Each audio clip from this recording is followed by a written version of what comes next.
kasamang Nico. He has really developed into a multi-dimensional player as Ruaya hits a basket. But itong si Art de la Cruz, not the flashiest of players, but very efficient, very effective, and he's such an all-around player. 21 lamang ng San Beda after a Ford Ruaya jump shot. Amer, gagamitin yung screen. Out to David Semerad. David will miss it wide right. Here comes Ruaya on the run. Unable to handle the outlet pass. Ayun na, kay Rakal ang bola. Ford over to Mark. Mark skips a pass to Rakal for 3. That'll be short. Bodies on the floor. It will stay with Letran as they will whistle on a loose ball foul if I'm not mistaken. That's on Anthony Semerad. You can actually see kanina nagbigyan ng close-up itong si Kevin Kent Rakal, yung the picture of frustration. Now, these are shots that he can easily make. These are wide open shots for him, but so far it has not been dropping here in this basketball game. Let's see if Letran has one more run in them, but tingnan natin, it's very important for them to close out these last 2 minutes very strong. Chance here for Letran. No Ola, no Baser, no Art de la Cruz on the floor for San Beda. They'll have Koga, the rookie Tonko, the 2 Semerads, and Kyle Pascual. Here's Cruz. Underneath, Kyle Pascual with a big block. Saldua with a follow, wala pa rin, and Kyle Pascual will clean it up for San Beda. Tonko magtatawid. Coach Boyd Fernandez calls head. Anthony to David, brother to brother. Matatapik ang bola. David will dive for it. And that will be an offensive foul on David Semerad.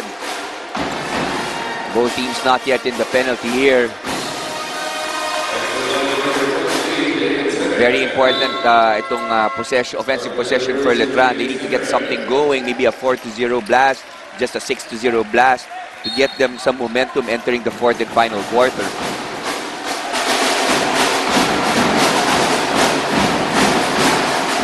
32 points sa scoring output para dito sa Letran. It has been a defensive showcase by San Beda.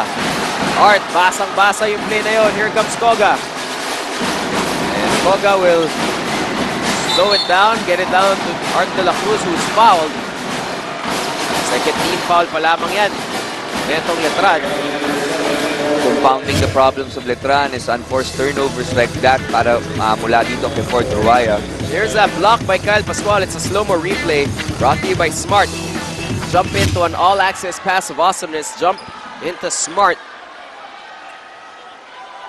We'll have free throws on the way. No, we'll have a baseline inbound here para sa San Beda.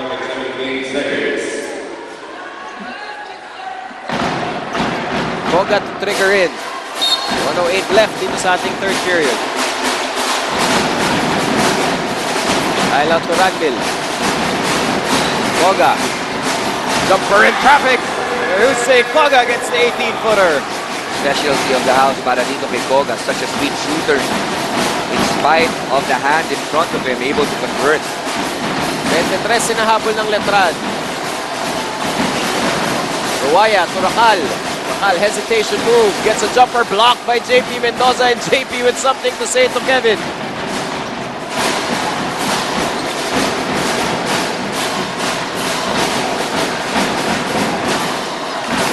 Koga pa rin para sa San Beda. Kyle, jumper on the way, back rim. Mark ang may bola. Mark would challenge the defense. Drop pass to Nambatak. It gets away from Ray, but may mapipito dito as Nambatak falls to the floor. Nambatak is holding on to, that's his left ankle.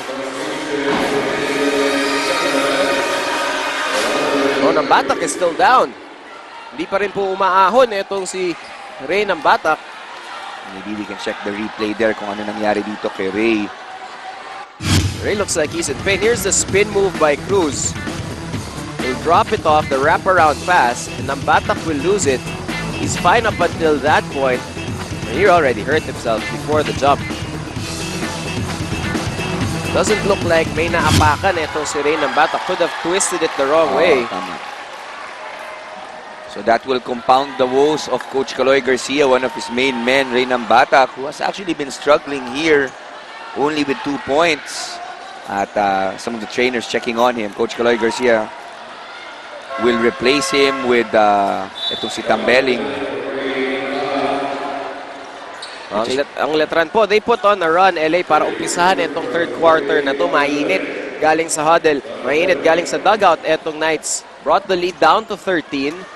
And Coach Boyet Fernandez pumito ng timeout, and San Beda came back with a response of their own to bring this lead now up to 23. Alam na natin, basketball is a game of runs. At that's why sometimes coaches will have to call timeouts to break the momentum. Nagkaroon din sila ng defensive change-up. They went to the zone defense at that really brought them back the momentum. Belling makes the free throws in place of etong Sinambatak.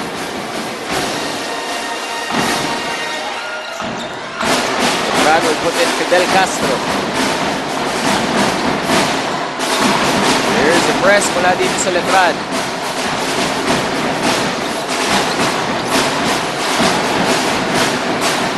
Boga with 8 left.